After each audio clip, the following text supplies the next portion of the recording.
when he joined the crowded field. But the moderate mayor who's campaigning on a back-to-basics approach to governing in Sacramento has yet to make it out of the single digits in the polls. We talked about that, the policies that he says separate him from the other Democrats running, and more. Mayor Mahan, great to talk to you again. Great to see you, Nikki. The first time we've spoken since your announcement. Been in the race for almost 2 months now? I think it's been about 2 months, 8 weeks. Okay, so when you're looking at things, when you're looking at the landscape of this race right now, how would you describe it? I think it's wide open. Californians are frustrated, and they should be. We've increased spending in government by 75% in just 6 years. This proposed budget is $150 billion bigger than just 6 years ago. Nothing's gotten better. It's only not 75% better. We still have the most expensive housing, energy, highest unemployment rate.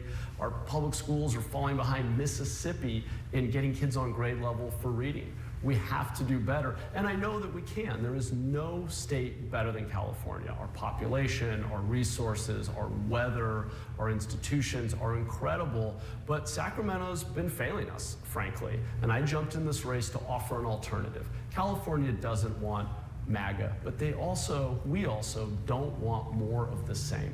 And that's what my opponents in the Democratic lane are offering. They're saying their top priority is revenue, as if spending was the answer to our problems. It's not how much we spend, it's how well we spend it.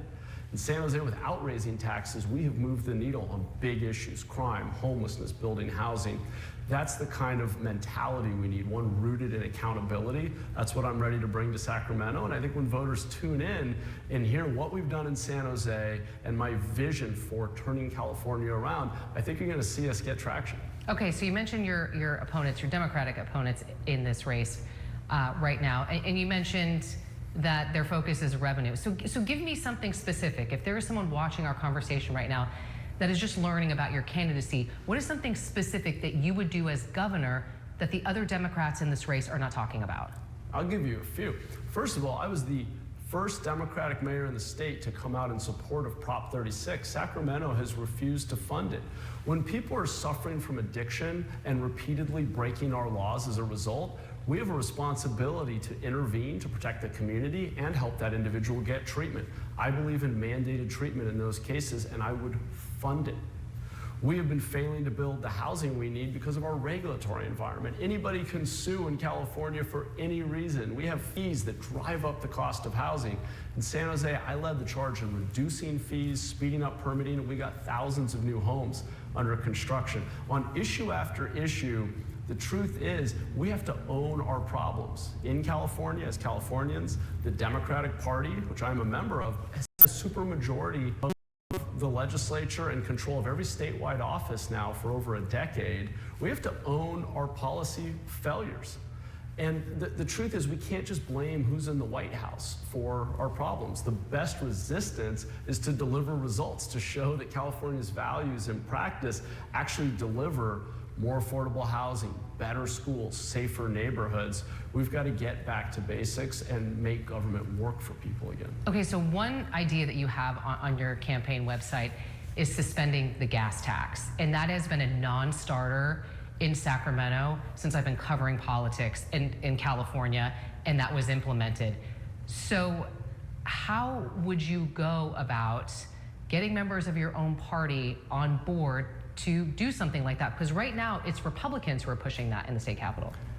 You're right that I'm the only Democrat who's been willing to say it, but the truth is, it's the most regressive tax we have. I grew up in a small farming town. I know that working people living in rural communities have to drive the farthest. They're the least likely to be able to afford an EV. So they're paying this horribly regressive tax. EV owners are paying maybe 1/3 as much as people who own gas-powered cars to repair our roads. This isn't fair.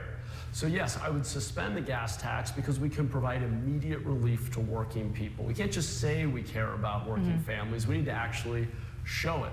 Now, I do think we have to backfill the funding for infrastructure. It's Because that's the important. argument from the Democrats, is that that will take away key funding for transportation projects. So Sure. where does that money come from? Sure, but in a state that has a $350 billion budget where we've increased spending 75% in just 6 years, you can't tell me that we can't give targeted relief to working families and still pave the roads. I just don't buy that. There's a lot of waste in it.